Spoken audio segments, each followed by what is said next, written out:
დილამშვიდობისა. თქვენ ალბათ შეგინიშნავთ ადამიანთა ერთი ნაწილი, როგორ მადიანად მიირთმევს, მეორე ნაწილი საკმაოდ უხალისოდ. რა მნიშვნელობა აქვს ადამიანის მოთხოვნილება საკვებზე? ძალიან დიდი მნიშვნელობა აქვს, განსაკუთრებით მაშინ, როდესაც ვითვალისწინებთ ადამიანის ასაკს და სქესს, ვითვალისწინებთ ადამიანის ჯანმრთელობის მდგომარეობას, ანუ რა დაავადებები აწუხებს, ან აწუხებს თუ არა საერთოდ.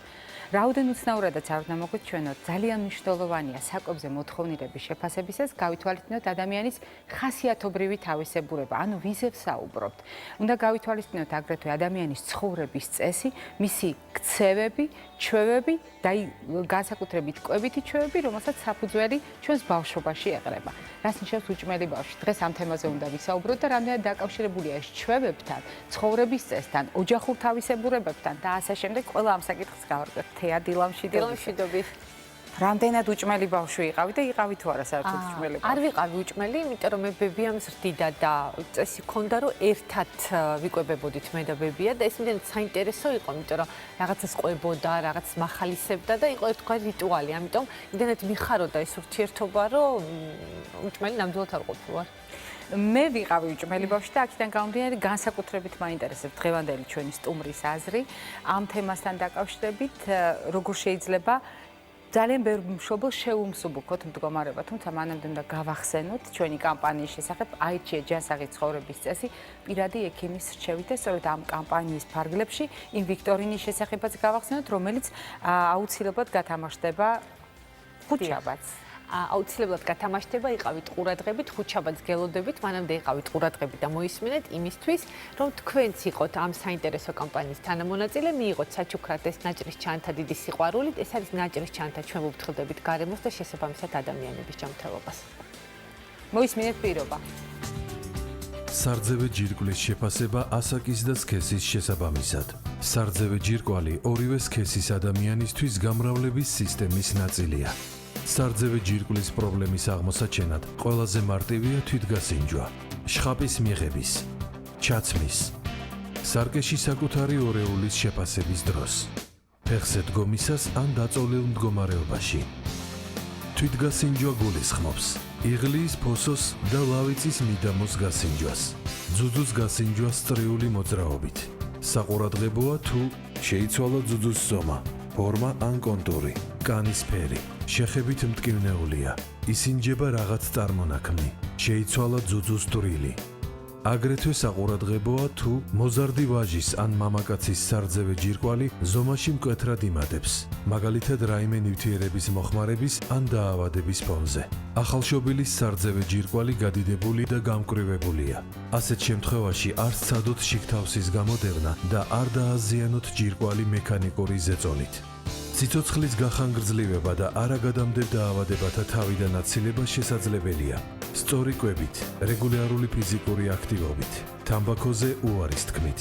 აირჩიე ჯანსაღი ცხოვრების წესი პირადი ექიმის რჩევით. როდესაც ჩვენ საუბრობთ ბავშვის კვების თავისებურებაზე, უნდა ვაღიაროთ, რომ ეს არის ერთ-ერთი ყველაზე მტკივნეული საკითხი ნებისმიერ ოჯახში და განსაკუთრებით მტკივნეული საკითხი მშობლისათვის, დედისათვის.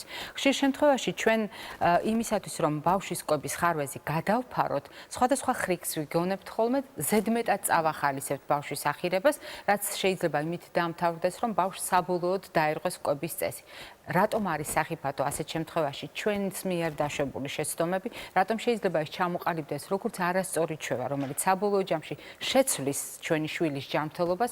აი ამ საკითხებზე ვისაუბრეთ დღევანდელ ჩვენ სტუმართან ერთად, რომელიც გახლავთ პედიატრი, თბილისის სახელმწიფო სამედიცინო უნივერსიტეტის პროფესორი ბატონი ყარამან ფაღავა. დილამშვიდობისა ბატონო ყარამან. გამარჯობათ. ერთ-ერთი ყველაზე ხშირი კითხვა, უნდა ვაღიაროთ პედიატრიულ პრაქტიკაში არის უჭმელი ბავშვი.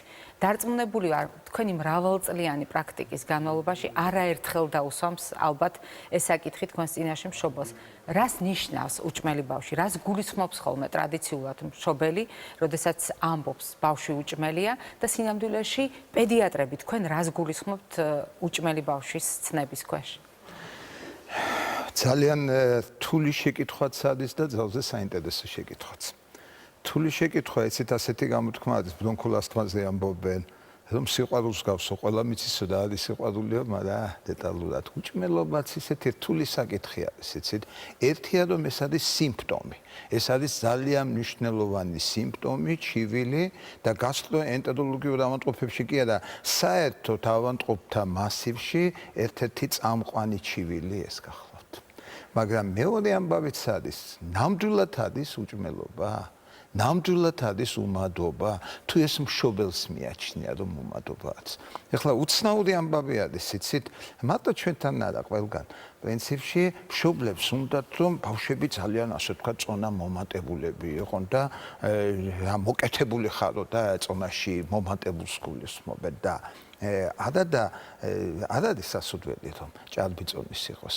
ამიტომაც მართალია დღევანდელი გადაცემა უმადობას ეხება, მაგრამ აქვე გამოვიყენებდი შესაძლებლობას და ყველას ვეტყოდი რომ უმადობაც რასაკვირველია და უმადობის შედეგებიც ძალზე მნიშვნელოვანი არის, მაგრამ ჭარბიწონის მნიშვნელობაც არ დაგვაუწყდეს. დღევანდელი დღე ჩემთვის და ჩემი ოჯახისათვის ძალზე მნიშვნელოვანია. მამა ჩემი ირაკლი ფაღავა ცნობილი პედიატრი გახდა 97 წელი შეუსრულდებოდა. და ამ კვებასთან დაკავშირებით მახსენდება მისი სიტყვები. ყოველთვის ამბობდა, ბიჭს ნეკნები უნდა უჩამდესო. ეხლა აქ რა თავისებურებაა იცით საზოგადოების და მსმენელის და მაყურებლის წინაშე რომ ლაპარაკობ რომ ოდნავ იცით ნორმის ფარგლებში უნდა იყოს გოგონაც და ვაჟიც. ვაჟი ჯობია ნორმის ცოტათი უფრო დაბალ დონეზე იყოს და გოგონა კი ზედასასხვალზე. რატომ? იმიტომ რომ ცოტათი ცხიმს გარკვეული ენდოკრინული თვისებებიც აქვს. ცხიმი არის წყარო ქალის ჰორმონების, ესტროგენების წარმოქმნის. განსაკუთრებით მნიშვნელოვანია ეს მოზარდობის პერიოდში. ბიჭს რა თუნდა ზედმეტი ესტროგენები, ქალის ჰორმონები. ამიტომაც თუნდაც ეს იცით მე დღევანდელი ჩემი მასპინძელი ჩემი ყოფილი სტუდენტი არის და ამას სიამოვნებით ხას უსვამ ყოველთვის. და იმას მეუბნებოდა მე ყოველთვის ხას ვუსვამ. იცით ვლაპარაკობ ლექციის დროს რაღაცას და აი ამას ხას ვუსვამ რომ ეს მინდა რომ მნიშვნელოვანი არის და გაიმახსენოს ეს არის რომ ბავშვები და განსაკუთრებით ბიჭები ჭარბიწონისანი არ უნდა იყოს. ეხლა რაც შეეხება უშუალოდ უმადობას, იცით, უმადობა თავისთავად მშობელს ძალიან აღიზიანებს თუ ბავშვი აჭამს და ცოტა ჭამს და ეჩვენება რომ სხვა უფრო მეტად ჭამს და ნაკლებად. თავარი ის კი არ არის რამდენს ჭამს. თავარი არის როგორ მატულობს, როგორ ვითარდება და განვითარება ეს წონაში მატება კი არ არის მხოლოდ ეს არის ფსიქოემოციონალური განვითარებაც, როგორი არის ასე ვთქვათ ინტელექტუალური განვითარება, სექსუოლოგიური, სქესობრივი განვითარება ამას უკვე მოზარდობის პერიოდში და აგრეთვე არის თუ არა ეგრეთ წოდებული ნუტრიციული დაავადებები. მათ შორის წამყვანი ნუტრიციული, ესე იგი კვებასთან დაკავშირებული დაავადებები, მათ შორის წამყვანი არის ალბათ მაინც ანემია, სხვადასხვა ჰიპოვიტამინოზები, წონის დაქვეითება, ცილის დაქვეითება და ასე შემდეგ. მაგრამ ერთი ამბავიც არის, იცით, მაინც მე იმის მომხრე ვარ, რომ მშობლის ჩივილს ყოველთვის ყურადღება უნდა მივაქციოთ. მაინც რაღაც გარკვეული უხილავი სიმები არის ხომ, იცი ძაფები, დედასა განსაკუთრებით და შვილს შორის და შეიძლება ბავშვი გარეგნულად შესანიშნავია, არავითარი ჩამორჩენა არა აქვს, არც ნუტრიციული დაავადება არა აქვს, მაგრამ შეიძლება განვითარდეს მომავალში. ამიტომაც ნებისმიერ ჩივილს ძალიან დიდი ყურადღება უნდა მივაქციოთ. ანუ უნდა ვივარაუდოთ ამ შემთხვევაში, რომ თქვენი მინიშნება უკავშირდება დედის განცდას აღიქვას გარკვეული საფრთხე იმაზე ადრე ვიდრე ეს საფრთხე დადგა. დიახ, მოდით ვუპასუხოთ მაყურებელს, ის გველოდება ბატონ პარამანტას, შემდეგ გავაგრძელებთ. დილამშვიდობის გისმენთ. გამარჯობა დგენცელი. გამარჯობა. მივესალმები თქვენ სტუმარს და თქვენ თემასთან მინდა თემას გამოვეხმაურო. 14 წლის ხდება ჩემი შვილი და დღემდე ეშინია საჭმლის გასინჯვის. ბიჭია თუ გოგო? ახალი ბიჭია, გამხდარია, ვერ ვიტყვი რომ სიმს უქნე და რაღაცა ისეთ დიეტაზე არ მყოლი არაფერი, მაგრამ ბავშვი თავიდანვე დაბადებიდანვე სულ მიზეზობს ჭამაზე. ეხლა ის მითხარით, უკაცრავად კი ვარ ვერ გიყურეთ, მაგრამ როგორია ოჯახური სიტუაცია ამ თვალსაზრისით თქვენი მეუღლე, იმიტომ არის ზოგიერთი ოჯახი, სადაც აი ტრადიციულად, აი გენეტიკურად ასე ვთქვათ, ყველა გამხდარი არის. არა, სიგამხდრესთან არა მაქვს პრობლემა. უბრალოდ ბავშვს კარტოფილი, კატლეტის და მაკარონის მეტი არაფერი არ უნდა. ეხლა კაცმა რომ თქვას, ცუდი კვება არ არის, ეხლა კატლეტს თუ ჭამს, ხოც მიირთმევს, კარტოფილს თუ მიირთმევს იმ ნახში წლებსაც ღებულობს, მაკარონს რა მოგიხსენოთ ეხლა. კი ბატონო, გასაგებია.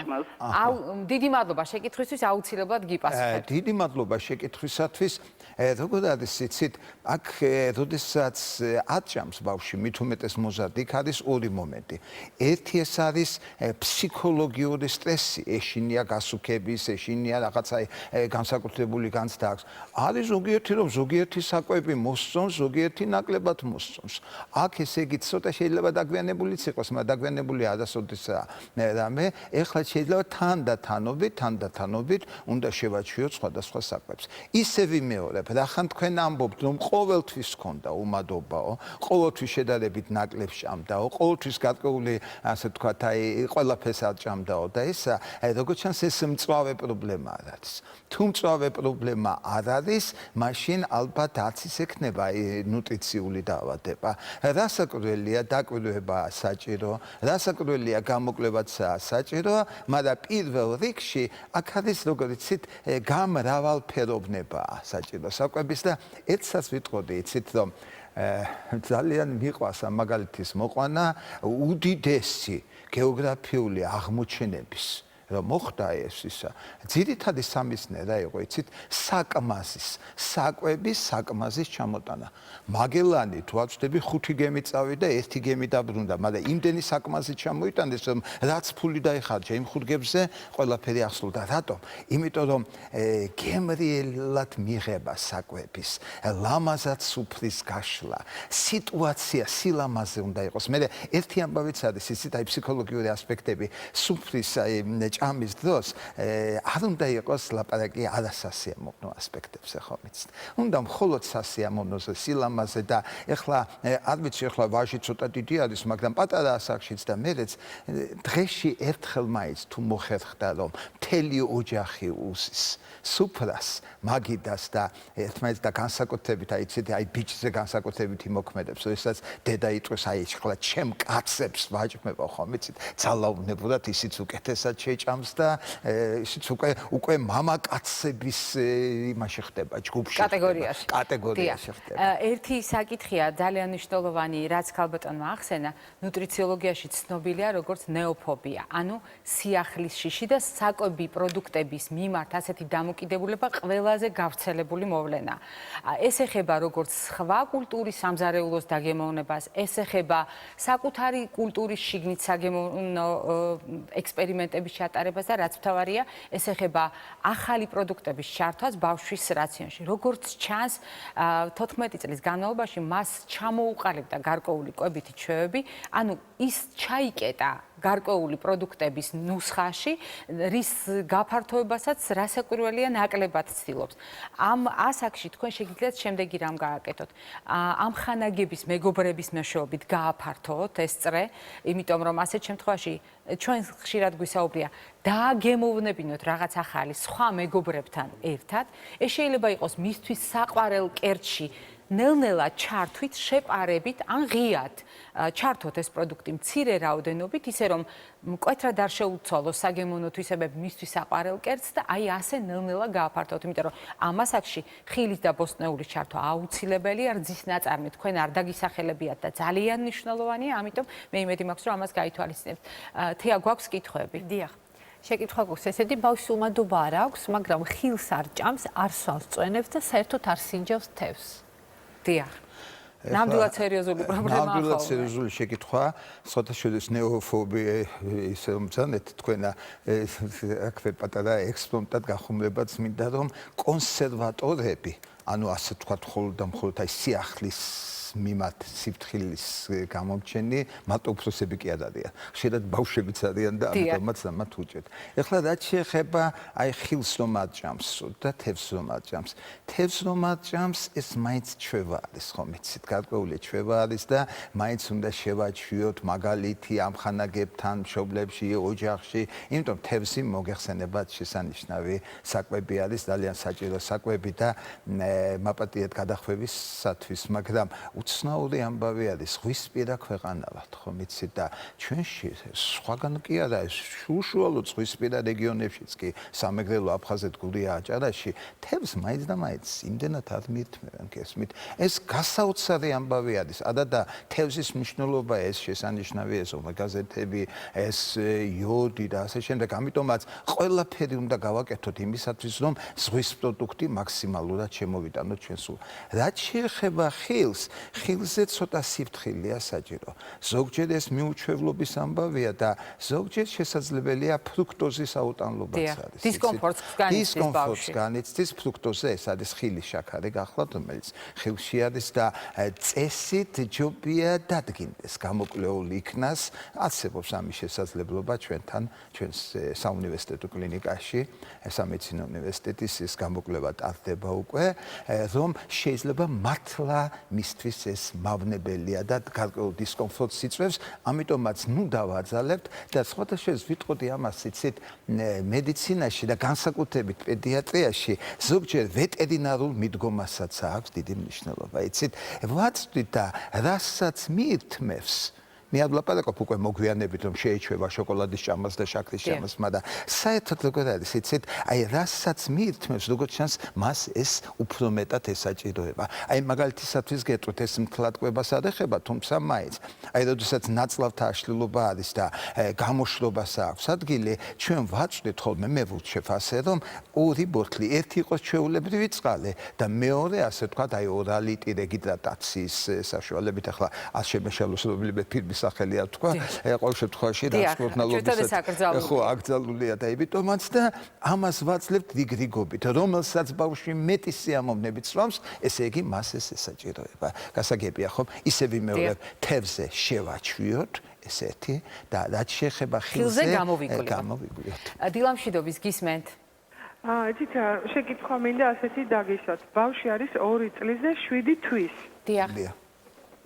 კვებასთან დაკავშირებით, აი, კვებით როგორ გითხრათ, აი ძალიან პრეტენზიულია ბავშვი.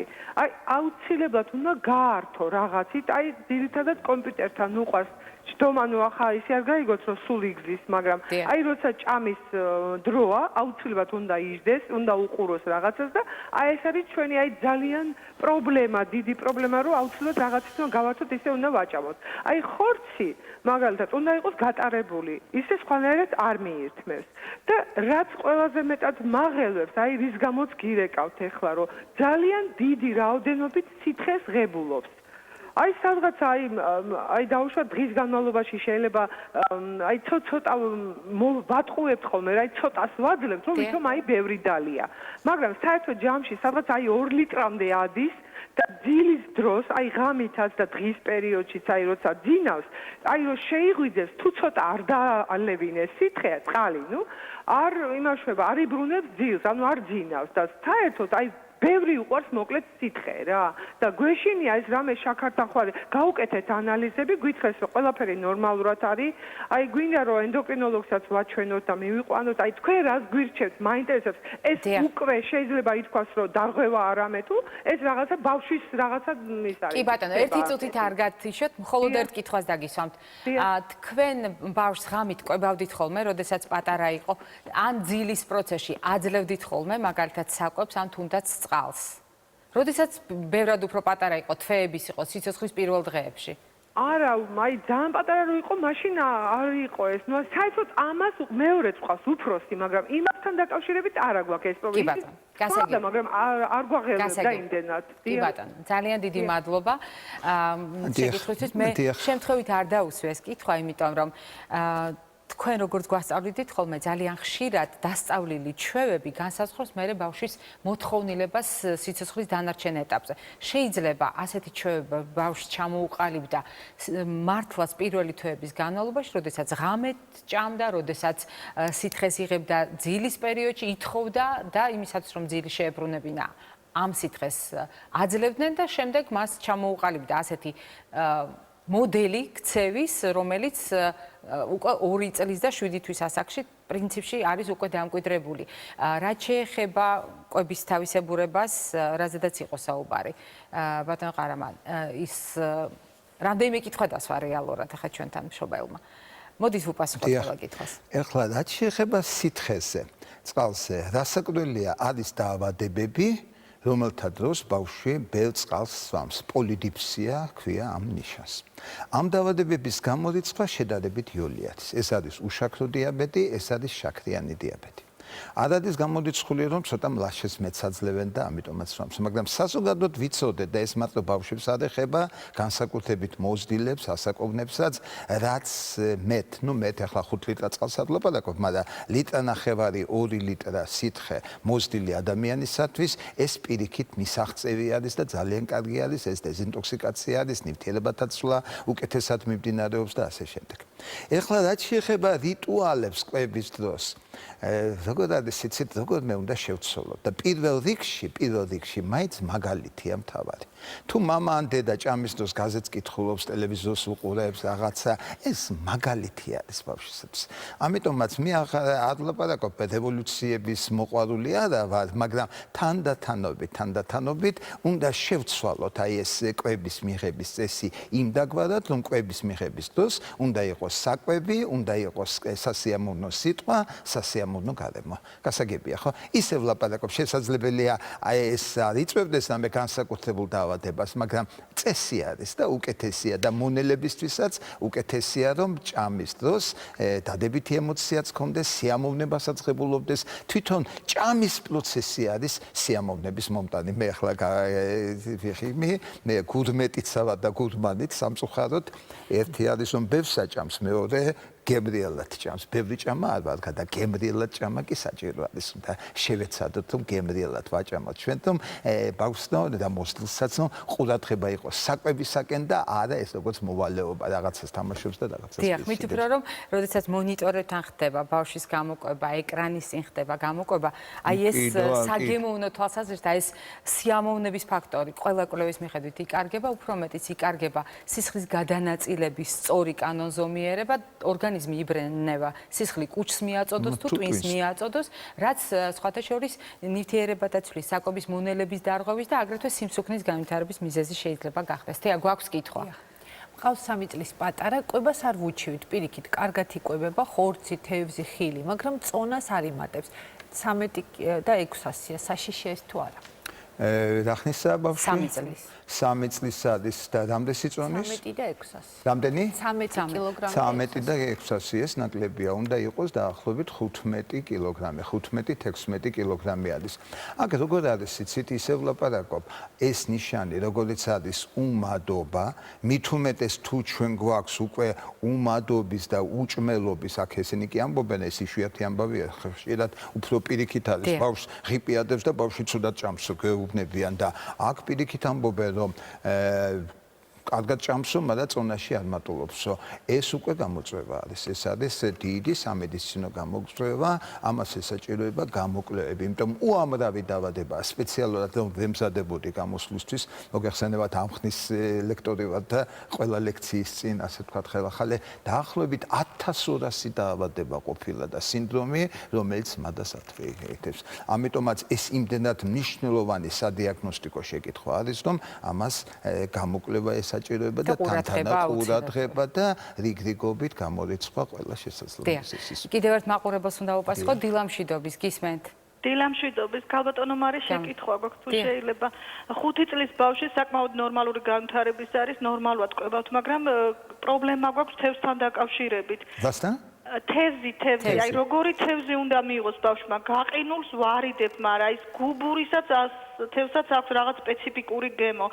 და კიდევ ერთი მაპატიეთ რა ბავშვი 5 წლის არის და ითხოვს ჰიპის ფაფები არის ან სხვადასხვა დასახელების ხილის ფაფები სპეციალური აფთიაქში ვყიდულობდა რა ბავშვობიდან აქვს გამოყოლილი ეს მოთხოვნა და რამდენად მისაღებია აი როგორც დესერტის სახით ისე იღებს ბავშვი და მისაღებია თუ არა მაპატიეთ ეხლა რას გეტყვით იცით მადლობა შეკითხვისთვის მადლობთ არასოდესვა წინააღმდეგი ბიზნესს რა საკვირველია ყოველგვარი ფაფები და ისინი, მაგრამ ერთი რამე მიკვირს ყოველთვის, ხილის ქვეყანა ვართ, კაცო. ამდენი ხილი გვაქვს. 5 წლის ასაკ. ხა, 5 წლის მაშია, თან ბიჭი თუ არის, ხო?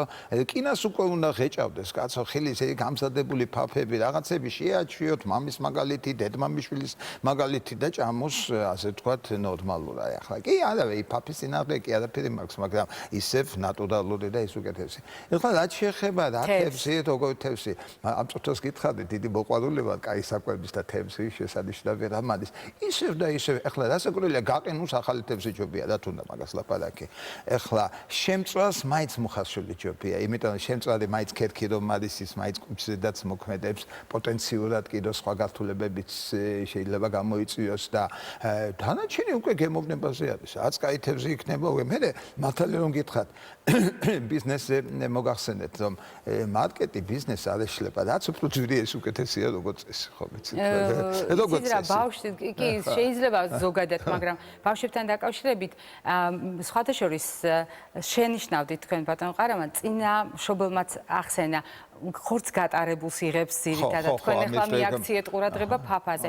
ანუ ხშირ შემთხვევაში ჩვენ მშობლები ვაჩვენებთ, ვაბლენდერებთ ყველაფერს, ვაქუცმაცებთ, რაც უყალიბებს ასევე არასწორ ჩვევას და თევზთან დაკავშირებით ბავშვებისათვის აღმოჩნდა რომ გაცილებით მისაღებია ისეთი თევზი, რომელსაც მკვეთრი სუნი არ აქვს და არ აქვს სპეციფიკური თევზის ქონის სუნი. ასეთ შემთხვევაში აღმოჩნდა რომ უკეთესი არჩევანია პირველი გასინჯვისთვის, დებიუტისთვის მდინარის თევზები, იმიტომ რომ ნაკლებად ცხიმიანია, ნაკლებად აქვს მკვეთრი სუნი, განსხვავებით ზღვის და ოკეანის თევზისგან და აი ამიტომ შეგიძლიათ დაიწყოთ მაგალითად კალმახით, სასურველია რომ ეს იყოს არა დიდი და უზარმაზარი თავის ზომებით, არამედ მცირე ზომის, საშუალო ზომის კალმახით, ხორცი უფხო და მე უკვე გადავიდეთ იმ სახეობებზე, რომელზედაც ბატონი ყარამანი საუბრობდა. და როგორ არის იცით, აქ ისეთი ამბავი არის, რომ მცდელობაა საჭირო. ერთი მიეცით მოეწონა, მეორე მიეცით და რაც შეეხება სუნს, აი აქ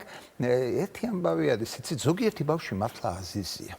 აი ახლა უცნაური არის, აი მე წავიკითხე და მეც გამაკვირვა, თუ დედამ აი ჩვილი ბავშვი რომ არის, ძუძუს რომ აძლევს და სუნამო იხმარა ცოტა მეტად, აი რაღაცა გარკვეული სუნი არის და იმის გამო შეიძლება უარი თქვას. რძეზი ამბობს და დედის ზუზუზე უარი. დედის ზუზუზე უარს ამბობს, თუ დედა სუნამო უცნაური, მაგრამ არიან ზოგიერთი.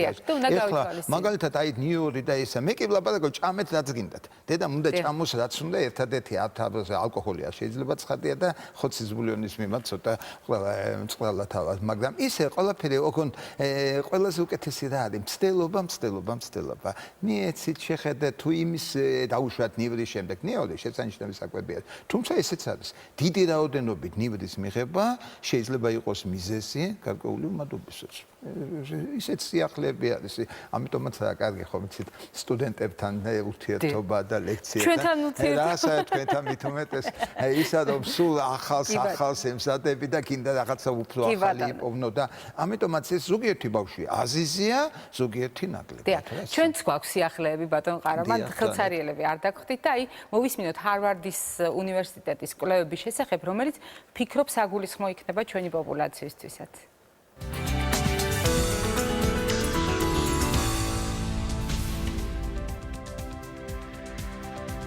ჰარვარდის უნივერსიტეტის ექსპერტებმა ის 10 პროდუქტი გამოყვეს, რომელიც ყველაზე სწრაფად მოქმედებს ადამიანის წონაზე. ჟურნალმა The New England Journal of Medicine ახალი კვლევის შესახებ სტატია გამოაქვეყნა. ჰარვარდელი ექსპერტები 4 წლის განმავლობაში 120,877 ამერიკელ ქალსა და მამაკაცს აკვირდებოდნენ. საყურადღებოა, რომ კვლევის დასაწყისში მათ არ აღენიშნებოდათ რომელიმე ქრონიკული დაავადება, ჭარბი წონა და სიმსუქნე. კვლევა მაჩვენა, რომ ცხოვრების წესში შეტანილი მინიმალური ცვლილებაც კი პირდაპირ კავშირშია წონის მატებასთან ან კლებასთან. სპეციალისტები ექსპერიმენტში მონაწილეების კვების მოდელის გარდა მათ ქცევით თავისებურებებსაც აკვირდებოდნენ. მათ შორის ფიზიკური აქტივობის როლს, ძილის ხანგრძლივობას, ტელევიზორზე დამოკიდებულებას, ალკოჰოლის მოხმარებას და მწეველობას. აღმოჩნდა, რომ თითოეული მათგანი გავლენას ახდენს წონის ხანგრძლივი დროის განმავლობაში მატებაზე. ექსპერტებმა ხაზი განსაკუთრებულად გაუსვეს კვების მოდელს და მოსახლეობას პროდუქტების ჩამონათვალი შესთავაზეს. სია ორად გაიყო, 5 პროდუქტი წონაში მატებას იწვევს, 5 კი პირიქით კლებას. ჰარვარდელი სპეციალისტების თქმით, ყოველდღიურად ჩიფსების, კარტოფილის, ტკბილეულის, წითელი ხორცის და პროცესირებული ხორცის მირთმევა აუცილებლად გამოიწვევს ხანგრძლივი პერიოდის შემდეგ წონაში მატებას. საგანგებოდ გამოიყო ის პროდუქტებიც, რომლებიც წონაში კლებას უწყობს ხელს. ესენია ბოსტნეული, მარცვლეული, ხილი, თხილეული და იოგურტი, ანუ ჩვენებური მაწონი.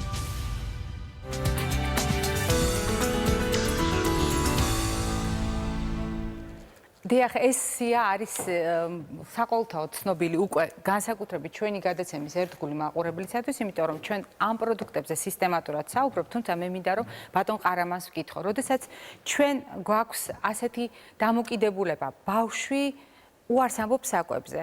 ბავშვი არ გვეთანხმება, რომ ისაუზმოს ან ისადილოს და ჩვენ წავახალისებთ და ვაძლევთ ტკბილეულს, შოკოლადს, ვაძლევთ უფლებას მიირთვას ნუგბარი. არის თუ არა ეს, ან შეიძლება თუ არა გახდეს ეს ბავშვის უჭმელობის მიზეზი. ანუ შეიძლება თუ არა ჩვენ ხელოვნურად შევცვალოთ ბავშვის კვება და მათ შორის მადაც. კი ბატონო, ეცით რამოდენიმე მოკლედ ვიტყვი.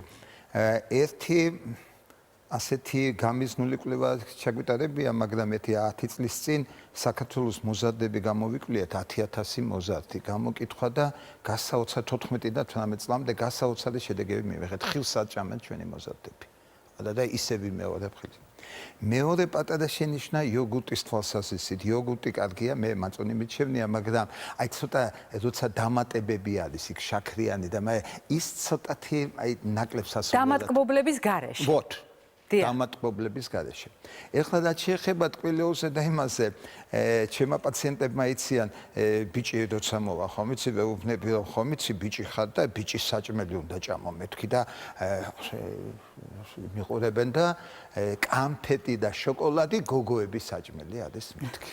გოგოებისა, ვინმე თუ მოგცემს, დედიკოს უნდა მისცე. კაცმა მეთქი, ვეუბნები ასე, კაცმა უნდა ჭამოს ხორცი, ვაშლი და ხაჭაპური, და იგულისხმება ძის ნაწარმი და ასე. ეხლა რაც შეეხება მე გოგონებს იგივე ტექსტზე უყურებ. გოგონებს ცოტა უფრო ლიბერალური ვარ გოგოების მიმართ. ეხლა რაც შეეხება ტკბილეულს, ეხლა როგორ გეთხათ, იცით, საკუთრივ შოკოლადი ცუდი საკვები კი არ არის. საკუთრივ, მაგრამ ისიც უნდა ვიცოდეთ, რომ ტკბილეული ეს არის მადის პირველი მტერი. მით უმეტეს ხშირი წახემსებები როცა არის შოკოლადი. მე ასე ვლაპარაკობ, თუ ბავშვი ჭარბწონიანი არის, მაშინ საერთოდ ჯობია ეკცალოს. თუ დაბალი წონა აქვს, შესაძლებელია მივცეთ ტკბილეული, ოღონდ კამფეტის მაინც აი კარგი შოკოლადი კი ბატონო ნაცხა, ოღონდ სადილის შემდეგ. როდესაც შეჭამს ყველაფერს და მერე იმას დააყოლოს და იმის თქმა, რომ აი დაგაჯილდოვებ და იცით, ასეთი ვაჭრობა ჭამასთან დაკავშირებით არ უნდა იყოს. ამიტომაც ვიმეორებ ხილიც, ესეც კამფეტი და ისა შეიძლება სადილის შემდეგ ან კიდევ უკეთესი ცალკე იჯრას. იმიტომ რომ სადილის შემდეგ ჩვეულებრივ საჭმელს თუ მოეყოლებთ ტკბილეულს, მე იქ კუჭის წვედის გარკვეული დათრულმა მოხდება და არევა მოხდება. ამიტომაც ატყობთ, იცით, ძალიან ფრთხილად ვპასუხობ. ესე იგი, ნამეტანი არ გვინდა, მადის განფუჭებელი არის, მაგრამ როგორც კალორაჟის მომატებელი თუ ბავშვი გამხდარია და ისა შეიძლება მივცეთ ან ცალკე იჯრაზე ან დიახ, მე გავაგრძელებთ ბატონი ყარამანის აზრს და შევთანხმდით, რომ თუ თქვენ ბავშვს წაახალისებთ ყველა იმ პროდუქტით, რომელიც ახლა ჩვენთან წითელ ზონაშია, ან ჯერად საკვების ნაცვლად ხემსად მისცემთ მაგალითად ჩიფსებს, პოპკორნს, გაზიან სასმელს, ენერგეტიკულ სასმელს, სხვადასხვა სახის ადვილად შეთვისებად ნახშირწყალს. ეს ნიშნავს იმას, რომ თქვენ ხელს შეუწყობთ უჭმელობის პროცესს პროცესს, მაგრამ მე მინდა მივაქციოთ ყურადღება ერთ გარემოებას, კვლევარები გვეუბნებიან, რომ თუ ოჯახში არის ცუდი ტრადიცია გვიან ვახშმობის, თუ ოჯახში არის ცუდი ტრადიცია, რომ ყველაზე მსუყე იყოს ვახშამი, მაშინ აღმოჩნდა, რომ ბავშვი ახალ გაღვიძებულზე და ძალიან დიდხანს დღის პირველ ნახევარში აცხადებს უარს კვებაზე. ამიტომ უნდა შეცვალოთ კვების რეჟიმი და წესი მთელი ოჯახისათვის. რაც შეეხება ჩვენს ხრიკებს, ჩვენ ტრადიციულად გასწავლით ხოლმე, როგორ გამოიყენოთ ფერადი ჭურჭელი იმისათვის, რომ ბავშვის მადა იყოს უფრო სახალისო. ბატონი ყარამანი, რამდენჯერმე დაუბრუნდა ამ თემას, რომ გემრიელად ვაჭამოთ ბავშვებს. ანუ ეს უნდა იყოს ლამაზი გარემო, ეს უნდა იყოს მაქსიმალურად ხალისიანი, მაგრამ აღმოჩნდა, რომ ჩვენ შეგვიძლია გამოვიყენოთ კიდევ ერთი ხრიკი. როდესაც მწვანე თებში, მწვანე ზონაშია, ყვითელი თებში, ყვითელ ზონაში და წითელი თებში, წითელ ზონაში, თქვენ აღმოაჩენთ, რომ ნაკლებად შესამჩნევია მათი ფონი და რაც მთავარია კონტრასტი. აღმოჩნდა, რომ თუ ასევე მოვიქცევით, მაგალითად, წითელ ფონზე დავუდებთ ბავშვებს წითელ პროდუქტებს, ყვითელ ფონზე ეს მაინც და მაინც არ გამომივიდა ერთგვაროვანი, მაგრამ აი შემიძლია აი ასე მოვიქცე. ასეთ შემთხვევაში, აი ასე თუ მოვიქცევით ყვითელი პროდუქტები, მწვანე პროდუქტები მაქსიმალურად მწვანე თებშზე, მაშინ ბავშვს შეიძლება იმაზე მეტი ულუფა შევთავაზოთ, ვიდრე მას უნდოდა ეჭამა. ანუ ბავშვი თუ უფრო მცირე რაოდენობით ჭამდა მანამდე, შეიძლება სწორედ აი ასეთი შეხამებით ფერი ფერზე გამოვიყენოთ იმისათვის სწორედ ამგვარი შეხამება, რომ ბავშვს იმაზე მეტი პროდუქტი შევთავაზოთ, სასარგებლო პროდუქტი, ვიდრე სხვა შემთხვევაში ჭამდა და შეიძლება სწორედ ეს ფერადი თებშები და ეს გარემო დაეხმაროს აღქმაში. ბატონ ყარამან, ჩვენ უნდა ვთქვათ აგრეთვე, რომ არის ჯანმრთელობის მდგომარეობები, თქვენ მიანიშნეთ, რომ კონკრეტული დაავადებებია, როდესაც მშობელი უნდა იყოს ყურადღებით. ანუ უმადობა რასთან დაწყვილებული არის განსაკუთრებით საყურადღებო. ანუ უმადობა აქვს ბავშვს და კიდევ რა სიმპტომები შეიძლება იყოს საყურადღებო, იმისათვის რომ მშობელი აჩქარდეს. ძნელი სათქმელია, იმიტომ რომ უამრავი დაავადება, რომელსაც თან ახლავს უმადობა. იცით, ასე ჩამოვთვლიდი მე მწვავე დაავადებები, ქრონიკული დაავადებები, ფსიქოლოგიური, ფსიქიატრიული დაავადებები, მოშხამვები, სტრესი, სხვათა შორის აქ ხაზი მინდა გაუსვა სტრესსა და ძალადობას. ძალადობას, child abuse, ბავშვზე ძალადობა როცა არის, ან უყურადღებობა ბავშვის მიმართ, ესე ძალადობის გარკვეული ვარიანტი არის და იქ რა იგულისხმება, იცით, რომ შესაძლებელია ან სკოლაში ჩაგდავენ, ან სახლში ჩაგდება. მე აღარ ვლაპარაკობ სექსუალურ ძალადებაზე. საბედნიეროდ აცლუ ისე ხშირი არის, მაგრამ ხომ მაინც არსებობს, მაგრამ ყველაზე ხშირი ეს არის ემოციური ძალადობა. ბავშვს როცა ვეუბნებით, არიქა არ ვარგი ხარ, აი ის უკეთესია, ეს ისა სულ ვეჭხუბებით ისა, მაშინ მადაც არ ექნება და ქრონიკულ სტრესში იქნება და ისა.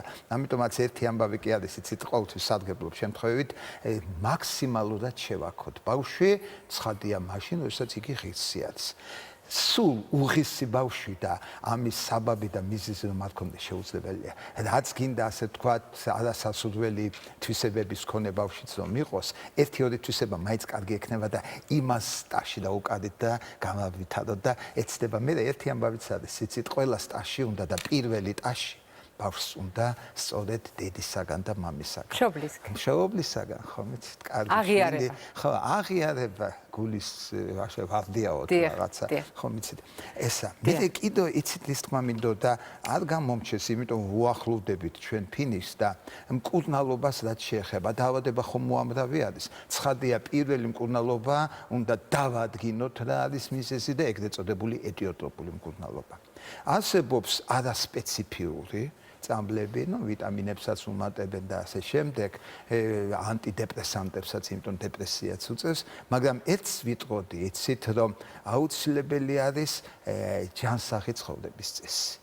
და ამ ჯანსაღ ცხოვრების წესში, აი ამ ხნის ექიმი ვარ, მე არ მინახავს ბავშვი, რომელიც აქტიურად ეწეოდეს სპორტს, ფიზიკურ აქტივობას და ვარჯიშს და ისა და უმადობა ჰქონდეს. იცით როგორ არის? იმიტომ თუ ენერგიის ხარჯვა არ იქნება, აცურვილი არ იქნება, სურვილი ექნება საჭმლის მიღებისა. ამიტომაც აი ცხოვრების ჩანსახი წესი და ძალიან სასურველი აი მამებს მიმართა, ვიცით, მესმის ყველა დაკავებულია რაღაცა, თუ გაქვთ შესაძლებლობა, ცოტა დროით მაინც აი ბავშვთან ერთად, შვილთან ერთად ეს ფიზკულტურა გააკეთეთ ისინი და ხომ წამდგენიათ აი ამისთან ვარჯიში შემდეგ დედებსაც ეხებოც. და მე ერთად ისადილებ. მე ერთად ისადილებ, გაჭებია მაგას. ერთსაც ვიტყოდი ცოტა არასასიამოვნო ნიუანსი არის, საბედნიეროდ პედიატრიაში ეს ძალიან იშვიათი გვაქვს, მაგრამ ყველამ უნდა იცოდეს, მადის ერთბაშად გაუარესება რამე მძიმე დაავადების ნიშანი არ იყოს, პირველ რიგში ონკოლოგიის ნიშანი არ იყოს. დღესდღეობით მედიცინა ძალიან წინ მიდის, შესანიშნავი მიღწევები არის ონკოლოგიაში, მე ვიცნობ ერთი ამერიკელი პროფესორი არის 30 წელიწადი აქვს იმ სიგნე და კი არის შესანიშნავად და ძალიან აქტიურობს და ჩვენთან ხშირად ჩამოდის სტუმრად საქართველოში, მაგრამ დროზე მიხედვა საჭირო და ეს ძალზე მნიშვნელოვანი ნიშანია ბრძანეთ. თქვენ ბრძანებდით ფიზიკურ აქტივობასთან დაკავშირებით რამდენად შეიძლება ის გამოვიყენოთ როგორც მადის მოწესრიგების ინსტრუმენტი, განსაკუთრებით ოჯახურ გარემოში და ამ სტუდიაში ხომ კიდევ ერთი სტუდენტია თქვენი, სტუდენტყოფილი. და მანაც გააცნობიერა ეს რასაკვირველია და მასაც აქვს თავისი პროფესიული რჩევები ფიზიკურ აქტივობასთან დაკავშირებით. ისევ და ისევ მოგიწოდებთ ვარჯიშისკენ, იმიტომ რომ ძალიან მნიშვნელოვანია, რომ ბავშვს ასწავლოთ სწორი კვება და სწორი ვარჯიში და მათი ურთიერთშეხამება. ძალიან მნიშვნელოვანია, რომ თქვენ იყოთ ბავშვისთვის ესეთი ერთგვარი მაგალითი, იმიტომ რომ ის მაინც თქვენ გბაძავთ. რაც შეეხება უჭმელ ბავშვებს, ამ თქვა ჩვეულებრივად ჭამს ბავშვი, მაგრამ იმ მომენტისთვის არ არის საკვები მიღებული, არ დააძალოთ აქტივობა, არ ეთამაშოთ ძალიან თქვა რაღაცა აქტიური თამაშები არ შესთავაზოთ და განუმარტეთ, რომ ნებისმიერ აქტივობას ჭირდება საწვავი, ჭირდება ენერგია იმისთვის, რომ კარგი შედეგი მივიღოთ. ამიტომ ვასწავლოთ ბავშვს, რომ სანამ ფიზიკურ აქტივობაზე გადავალთ, უნდა მივიღოთ კვება, შეურჩიეთ ის სახეობა, ის თამაში, ის სათამაშო აქტიური, რომელშიც ის კომფორტულად იქნება, რომელიც ბავშვს მოსწონს და ეს იქნება მისი ერთგვარი მოტივატორი იმისთვის, რომ სწორად იკვებოს. ძალიან მნიშვნელოვანია ასევე არასდროს არ მისცეთ ექიმის გარეშე არანაირი კვებითი დანამატი ბავშვს, არც მადის მოსამატებლად, არც კუნთების გასაძლიერებლად, იმიტომ რომ ეს არის მხოლოდ კვებითი დანამატი და უხშირესად ეს არის ქიმიური შემადგენლობის, ესეთი აგრესია ბავშვის ორგანიზმზე შეიძლება მხოლოდ იმ შემთხვევაში თუ ექიმი აწონ-დაწონის და ზიანი იქნება უფრო ნაკლები ვიდრე მოსალოდნელი სარგებელი. კიდევ ერთი ძალიან მნიშვნელოვანი არის ის, რომ სწორი კვება და ფიზიკური აქტივობა ეხმარება ბავშვის განვითარებაში, იმიტომ რომ ეს არის ადამიანის რთული პერიოდი ცხოვრების, როდესაც ყალიბდება მისი ძვლოვანი სისტემა, მისი მოქნილობა, მისი დამოკიდებულება შემდეგ სპორტისადმი, ამიტომაც ურჩევენ, რომ ბავშვი ატარეთ უკლებლივ ყველა სახეობაზე იმისთვის, რომ მას ჰქონდეს სხვადასხვა მოძრაობითი უნარები და შემდეგ უფრო მარტივად ჩამოყალიბდეს რა სახეობაში უნდა რომ ივარჯიშოს ცხოვრების დანარჩენი ნაწილი. ასევე ძალიან მნიშვნელოვანია, რომ ბავშვობის ასაკში ყალიბდება ძვლის სტრუქტურა. ანუ კრივი ძვალი ყალიბდება ბავშვობაში. ამიტომ მნიშვნელოვანია, რომ იყოს სწორი კვება და სწორი ფიზიკური აქტივობა. ამიტომ ხელი შეუწყოთ თქვენ ბავშვებს, რომ მაქსიმალურად აქტიურები იყვნენ, მაქსიმალურად სელქები იყვნენ, შესთავაზეთ სტრუქტურირებული, ანუ რაღაცა მოწესრიგებული ვარჯიშები და ივარჯიშეთ მათთან ერთად. მაშინ უწველი ბავშვი არ გეყოლებათ სახლში. დიახ, ჩვენ გვაქვს ახლა სიუჟეტი, რომელსაც ნახავთ და მე ბატონ ყარამათან ერთად რჩევებით დავბრუნდებით.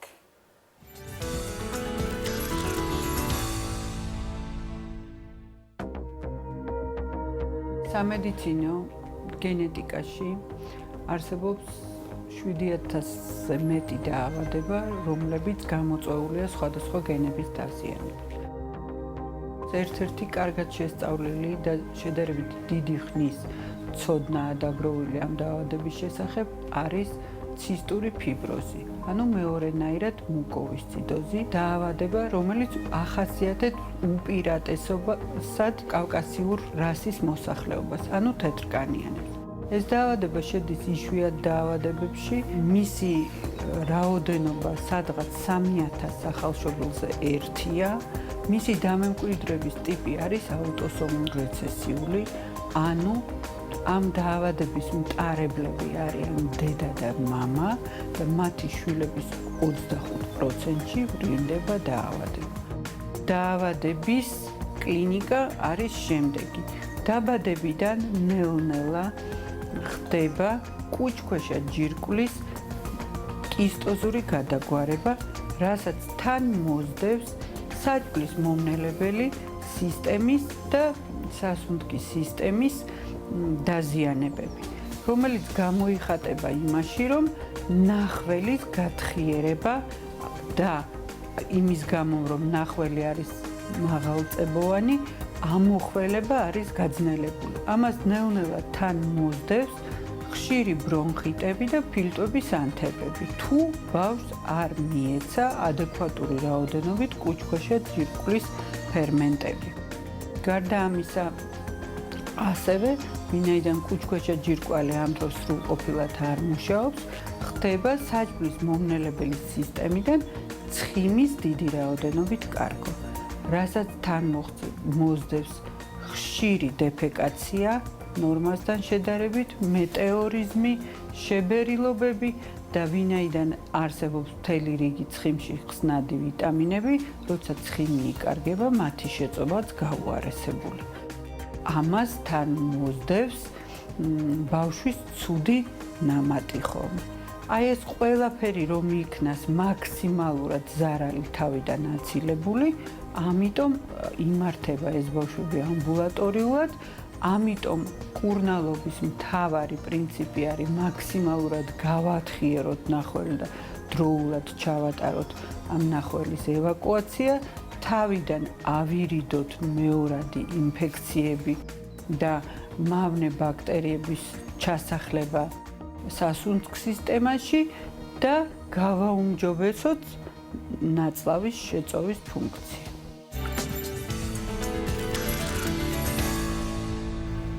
როდესაც ჩვენ ამ სიუჟეტს ვუყურებდით, ჩვენ დავწმუნდით, რომ უმადობა შეიძლება კიდევ ერთი სერიოზული სამედიცინო საფუძველი ჰქონდეს, მაგრამ თქვენ ახსენეთ ყურადღების კავშირი კვებასთან. ძალიან ხშირად ამბობენ ხოლმე, რომ ბავშვის უჭმელობა ეს არის დამატებითი საბაბი და ხრიკი ბავშვის მიერ მოფიქრებული, ან გაუცნობიერებლად, ან გაცნობიერებულად მიიქციოს მშობლის და ოჯახის წევრების ყურადღება. და თქვენი რეკომენდაციები, რომლითაც უნდა დავემშვიდობოთ მაყურებელს. ნამეტანი ადრე მშვიდობებით, მაგრამ რასისა. რაშია საქმე იცით, ცოტა შოდიდან ვიტყვი ერთ ამბავს. ბავშვი სკოლის მოწაფე მაგალითად ასოციალური ქცევით. აი, გოგონა ნამეტანი ისეთ თავისებურად რომ იქცევა, ან ბიჭი მით უმეტეს თამბაქო რაღაცა ჩხუბობს, ისინი აგრესია და ასე შემდეგ, ძალიან ხშირად ეს არის ძახილი, რომ არიქა ყურადღება მომაქციეთ. ესე ხომ წარმოგვიდგენიათ ყველა ბავშვს, ყველა ადამიანს უნდა ცენტრში იყოს, სტაში უნდა რაღაცა სწავლეთ, ვესწავლობს, ძალიან ლამაზი არა, სპორტში ნიჭი არა აქვს, მუსიკა არ იცის, რაღაცა და რაღაცა ტაში უნდა და ამიტომაც თხოვლობს ყურადღებას. რაღაც მსგავსი ამბავი არის აქაც, იცით, ზოგიერთი ბავშვი იმიტომ იმას რას ამჩნევს, იცით, რომ როდესაც არჭამს, მაშინ უფრო ელოლიავებიან, უფრო ეფერებიან და ამიტომაც იმას კი არ ვიტყვი ტელევიზიაში და ხალხში და საერთოდ ნუ მოვეფერებით ბავშვს და არაფერი, მაგრამ ესეც ვიქონიოთ ხედველობაში, რომ ესეც შეიძლება გარკვეული ხრიკი იყოს, უნდა უთხრათ ისედაც ძალიან მიყვარხარ, ძალიან კარგი ხარ, მაგრამ ეს უნდა შეჭამო. გესმით? ესე იგი, არას თქმა, ეს მშობელმაც უნდა იცოდეს და იმით დაშინებით თქმა, რომ აი ძალიან შენზე უფრო საყვარელი არავინ არ ამყავს, ძალიან კარგი, მაგრამ ადამიანმა, ბავშვმა და შედისთანა კარგმა ბავშვმა უნდა ჭამოს. დიახ, ეს არის სულალი ეს არის. დავამთავრეთ ბატონო ხანავა. ძალიან დიდი მადლობა ჩვენთან სტუმრობისთვის. ძალიან გაგვახარეთ რომ მოხვედით ორივე სტუდენტი. მადლობას მოგახსენეთ სტუმრობისთვის. მაყურებელს შევახსენეთ დღეს ჩვენ საუბრობდით თქვენი თხოვნით თემაზე უჭმელი ბავშვი და ჩვენი სტუმარი გახლდათ პედიატრი თბილისის სახელმწიფო სამედიცინო უნივერსიტეტის პროფესორი ბატონი ყარამან ფაღავა. ჩვენ ერთმანეთს შევხვდებით ხვალ და ვისაუბრეთ მცენარეული ჰორმონების შესახებ. ნახვამდის დღესდღეობას გისურვებთ.